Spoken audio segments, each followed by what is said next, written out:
उसको तो ये पता ही नहीं बेचारे को कि रिया चक्रवर्ती मिली हुई है आदित्य से।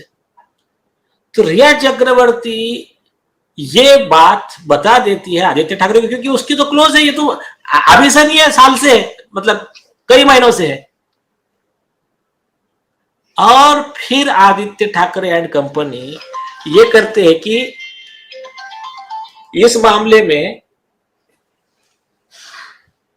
अगर सुशांत ने कर दिया और दिशा ने मुंह खोल दिया तो अपना तो जीना मुश्किल हो जाएगा, क्योंकि सुशांत सिंह राजपूत अगर प्रेस कॉन्फ्रेंस करता तो हल्का हो जाता सब तरफ। फिर प्लान बनता है कि ये दोनों का मर्डर करने का।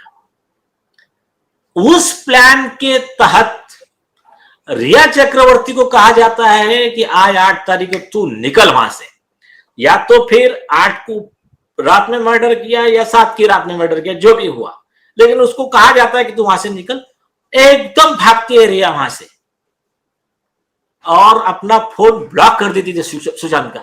अगर वो स्टोरी जो सुना रही थी, फिल्म की स्टोरी, कि मुझे सुशांत ने कहा कि आप चले जाओ, ये मतलब उन्होंने खुद ने कहा, तो अगर उन्होंने खुद ने कहा तो तूने फोन ब्लॉक क्यों किया और 8 तारीख को ही क्यों कहा, और तुझे ऐसा कहा है, इसका विटनेस तुम दोनों ही। अभी उसको पता है कि वो बेचारा स्वर्ग सिधार चुका है, तो अभी वो आगे सबूत देगा नहीं, तो ठीक है, एक पॉइंट।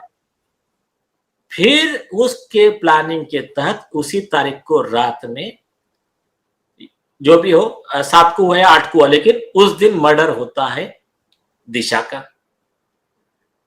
और उसी के तुरंत 5 दिन में, देखिए पिटिशन में लिखा है कि सुशांत का मर्डर 13 को हुआ कि 14 को हुआ, ये अभी कंफर्म नहीं है, लेकिन एलिजेंटली ठीक है, ऐसा 14 को हुआ, इस तरह से ड्राफ्टिंग की गई कि ठीक है, तो तुरंत उनका मर्डर हो जाता है। दोनों में ये क्राइम के दौरान, बाकी तो ठीक है, तुम झूठे गवाह बना रहे, ये कर रहे, सब कर रहे, ठीक है, भगवान की दया से इनकी जो मति मारी गई थी, तो ये दोनों आके स्टेटमेंट देते। इधर से आदित्य ठाकरे आकर स्टेटमेंट देता कि मैं रिया को नहीं जानता हूं, रिया कहती है कि मैं आदित्य ठाकरे को नहीं जानती हूं, सतीश माने शिंदे एडवोकेट आकर स्टेटमेंट देते हैं मीडिया को, और ये स्टेटमेंट झूठे साबित होते हैं समीर वानखेड़े साहब के इन्वेस्टिगेशन में भी, और सीबीआई और बिहार पुलिस।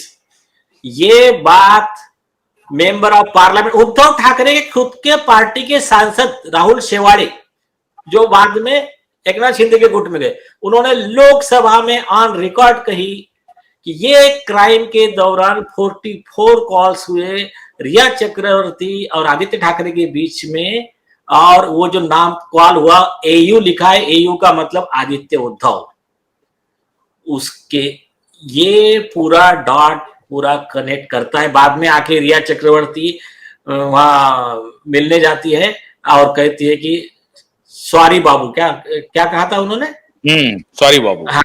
हाँ, तो जो भी है चीजें, बाकी बहुत सारी चीजें, मतलब अभी, हाँ, तो अभी ये एक डॉट कनेक्ट करते हैं, और एक मैं बता रहा हूं, इसमें इक्वली उद्धव ठाकरे भी आरोपी है,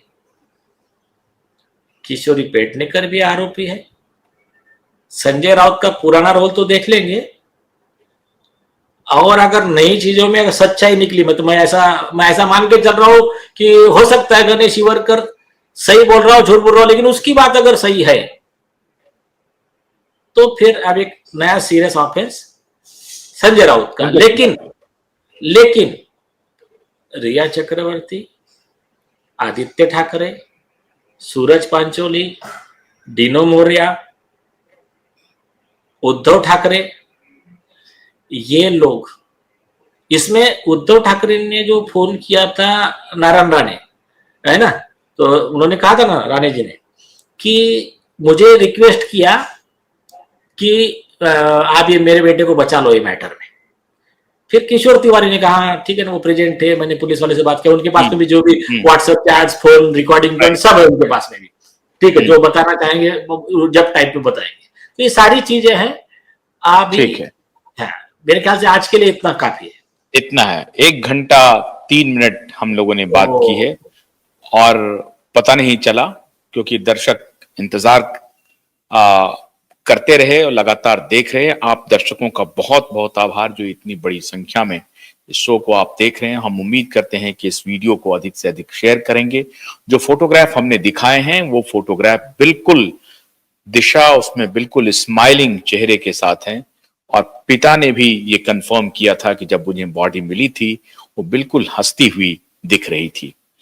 कहीं चोट के निशान नहीं थे पूरे बॉडी पे, इसलिए वो थ्योरी ऊपर से गिरी या उनको फेंका गया ये गलत है। उनके साथ दुर्व्यवहार करके उनकी बॉडी को नीचे ला करके, घर के नीचे ला करके रखा गया, और पूरी की पूरी जो विटनेस है वो टोटल प्लांटेड विटनेस है। इसलिए ये केस अब आईने की तरह साफ हो गया है। जल्द ही हम प्रेस कॉन्फ्रेंस की तारीख की भी घोषणा करेंगे, वक्त की भी घोषणा करेंगे और जगह की भी घोषणा करेंगे। आप सभी एसएसआर वॉरियर सुशांत दिशा के प्रशंसकों से हमारी अपील है कि अब इस मुहिम को तब तक नहीं छोड़ना है जब तक कि गुनहगार को जेल के सलाखों के पीछे न भेज दें। एक और दूसरी बात, नियत पर शक मत करिए। कुछ लोग होते हैं जो कफन बांध करके निकले हैं, कुछ लोग होते हैं जो उस लड़ाई को अंजाम तक पहुंचाते हैं। चूंकि समाज ने केजरीवाल जैसे लोगों को देख लिया है, इसलिए लोगों पर से भरोसा उठ गया है कि vibe network, supreme court, high court litigant association उनमें शामिल नहीं है। बहुत बहुत शुक्रिया। नमस्कार।